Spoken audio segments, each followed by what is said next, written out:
Hello everyone, in this tutorial we'll be showing you how to request a refund on Zendrop. Before making a request on Zendrop, you'll need to be familiar with the refund, replacement and return policy of Zendrop, whether it's under shipped orders, order credits, order delays, delivered orders or damaged product. There are policies you'll need to follow in order to be eligible for it. The link to this will be in the description below.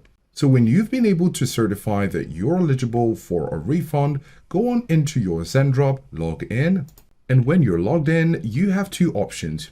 At the top right corner, you can see the Help Center, or at the bottom right area, you can see an icon right here. When you click on it, this will provide you with the option to contact or seek for help.